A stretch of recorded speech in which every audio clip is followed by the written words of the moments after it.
Հայաստանի մարզերում անշարժ գույքի շուկան բում է ապրում։ Գրեթե բոլոր մարզային քաղաքներում վաճառված կամ վաճառահանված անշարժ գույքերն էականորեն արժևորվել են։ Փետրվարին Բյուրեղավանում վաճառված բնակարանի 1 քառակուսի մետրի միջին գինը հասել է 294,000 դրամի, ինչը 38,4%-ով ավելի է 2025-ի համադրելի ամսվա ցուցանիշից։ Չարենցավանում աճը 37,9, Հրազդանում 34,7% է։ Հեռավոր մարզերում, օրինակ Սյունիքի Կապան քաղաքում բնակարանի 1 քառակուսի մետրի արժեքը հասել է 286,300 դրամի, ինչը 26,7%-ով ավելի է 2025-ի փետրվարի ցուցանիշից։ Տավուշի Դիլիջան համայնքում 21,7% աճ կա, Բերդում 18,9։ Այս գնաճը պայմանավորված է, տեսեք, մարզերում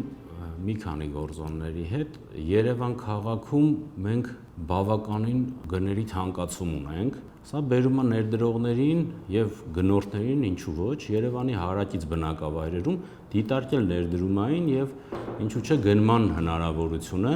Աբովյան քաղաքը, Էջմիածինը, Մասիսը, Աշտարակը, Չարենցավանը իդեալական վայր են դարձել ներդրումների համար եւ մենք տեսնում ենք այնտեղ բավականին ակտիվ է անշարժ գույքի շուկան հիմա։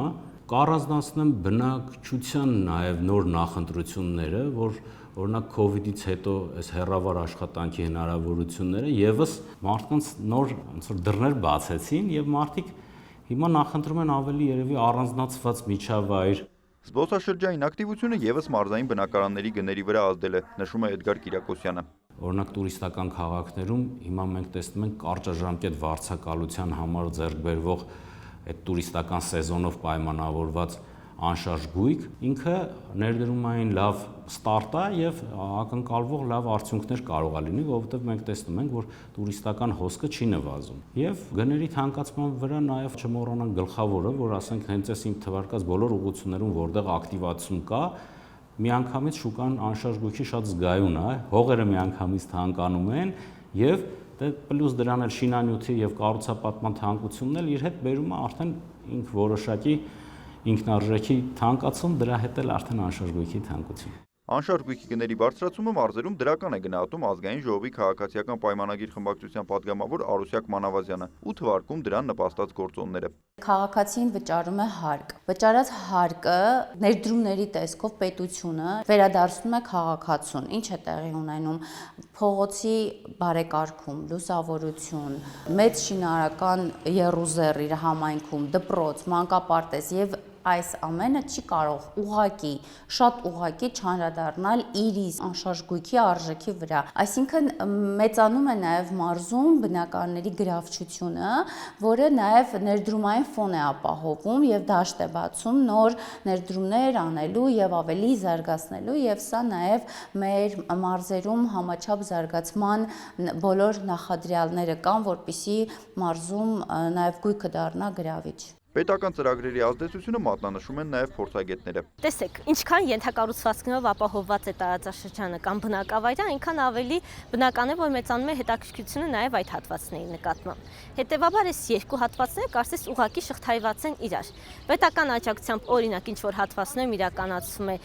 պահանջող ենթակառուցվածքների ապահովում, հաջորդ փուլում դա կարող է տվյալ բնակավայրի նկատմամբ հետաքրքրություն առաջացնել կառուցապատողների տեսանկյունից, մյուս փուլում արդեն բնակչիչների տեսանկյունից տվյալ գույքը ձեռք բերելու այդտեղ բնակվելուն։ Թվում է, թե վերջին տարիներին անշարժ գույքի գների ամենադինամիկ աճը պետք է մայրաքաղաքում լիներ, պայմանավորված շինարարական մեծ բումով, բայց պատկերն այլ է։ Օրինակ 2018 թվականի փետրվարին Երևանի կենտրոնի առաջին գոտում բնակարանի 1 քառակուսի մետրի միջին արժեքը եղել է 623,000 դրամ։ 2026-ին այն գրեթե կրկնապատկվել է, հասնելով 1,118,000-ի։ Նույն ժամանակահատվածում, օրինակ Արտաշատում բնակարանի 1 քառակուսի մետրի գինը գրեթե եռապատկվել է, 91,700 դրամից դարձել է 272,100 դրամ։ Վաղարշապատում 122,000-ից դարձել է 344,000 դրամ։ Լոռու մարզի Թումանյան համայնքում 11,000-ից դարձել է 33,000 դրամ։ Եվ այսպես գրեթե բոլոր համայնքներում կրկնակի կամ եռակի աճեր կան։ Հատկապես հողերը շատ արագ թանկանում են, վերջի 2 տարիների ընթացքում մոտ 2 անգամ թանկացել է Կոտայքի մարզի հողերը, որը նաև պայմանավորված է եկամտային հարկի օրենքի փոփոխություններով, որ Երևան քաղաքը սահմանափակվեց եւ մարզերում արդեն թույլատրվեց, քանի որ Կոտայքը ավելի մոտ է գտնվում Երևանին ու ավելի հարմար է բնակության համար, բազմաբնակելի շենքեր են կառուցում, դրանով պայմանավորված հողեր են գնում, բայց ամենակարևորը նաև ենթակառուցվածքներն են շատ զարգացել։ Օրինակի համար Լուսակերտ գյուղից առաջ որ գալիս են Երևան շատ երկար էր տևում, որովհետև ճանապարհները այդքան լավ չէր, այդքան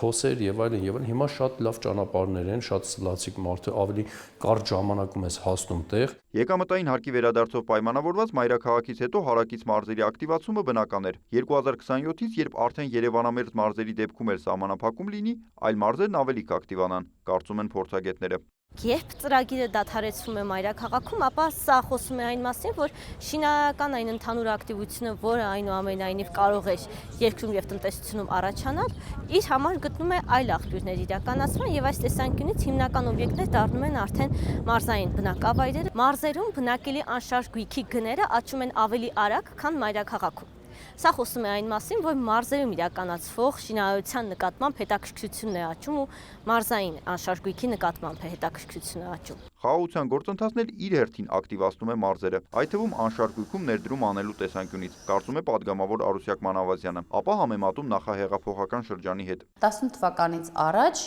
անշարժ գույքի գները մարզերում գրեթե արժեք չեն ունեցել եւ նույնիսկ գրավիչ չի եղել որևէ մեկի համար գնա եւ օրինակ, չգիտեմ, որևէ մարզի որևէ գյուղում, վարչական շրջանում ինչ որ հող կամ բնակարան առնի։ Այսօր դա շատ գրավիչ է, որովհետեւ կա պահանջարկ, իսկ պահանջարկը իհարկե ստեղծվում է միջավայրում կատարվող այդ շինարարական թոուբոհի եւ այդ աժոտաժի ժամանակ, այսինքն այնքան երոզար է շինարարական, որ մարդիկ գրավիչ է դառնում գնան եւ այդտեղ հող գնեն։ Տարածքային համաչափ զարգացումը շատ կարևոր է։ Երկար տարիներ մայրաքաղաքը բավականին առաջ է անցել մարզերից, նկատում է Վահե Դանիելյանը։ Բայց այս պատկերը, որն արձանագրվում է մարզային անշարժ գույքի պարագայում, կարևոր է նաև հենց այդտեղ ապրողների համար։ Տանը նստած գույքը թանկանում է ու դա մենք սովորաբար բացասականով ենք ընկալում, բայց դա նաև ցուցանիշ է, որ տնտեսական կյանքը լավ վիճակում է, այսինքն շրջանառություն կա, դրամական հոսքեր կան, որ բարձրանում է գները։ Սովորաբար երբ են գները նվազում, երբ որ չկա գնորդ։ Ցանկացած ապրանքի գինը նվազում է այն ժամանակ, երբ որ գնորդների քանակը պակասում է։ Իսկ գնորդների քանակը պակասում են, երբ որ տնտեսության վիճակն է վատ, հա, ֆինանսական ճգնաժամերի ժամանակ է գների անկում տեղի ունենում։ Հիմա կարծում եմ, որ ֆինանսական տնտեսական վիճակը բավականին լավ է, հատկապես մարզերում դրա համար եւ ակտիվություն կա եւ գների բարձրացում։ Արդյոք մարզային անշարժ գույքերը կշարունակեն արժևորվել։ Կադաստրի կոմիտեի պաշտոնյայի խոսքով ոչ նույն արագությամբ եւ տեմպով։ Բայց իհարկե մենք աճը կդիտարկենք, որոշ համայնքներում իհարկե այնտեղ որտեղ տնտեսական մեծ ակտիվություն կլինի, մենք այդ մեծ դինամիկան էլի կնայենք, թե գների, թե անշարժ գույքի առողջարշների գործարքների առհասարակ ձևով, բայց այն համայնքներում, որտեղ ասենք մի քիչ ավելի пассив կլինի, հնարավոր է նույնիսկ մի քիչ նվազում էլ տեսնենք։ Մարզային անշարժ գույքի շուկայի բացարձակ ռեկորդակիրը գնային առումով Ծաղկաձորն է։ Այստեղ 1 քառակուսի մետրի գինը հատել է 475,000 դրամի սահմանը, ինչը գերազանցում է մայրաքաղաքի վարչական շրջաններից 8-ում արձանագրված միջին ցուցանիշը։ Նիկոլայ Ավետիսյան, Արման Թովմասյան եւ Դավիթ Դանիելյան, Իրակնորյալ լուրեր։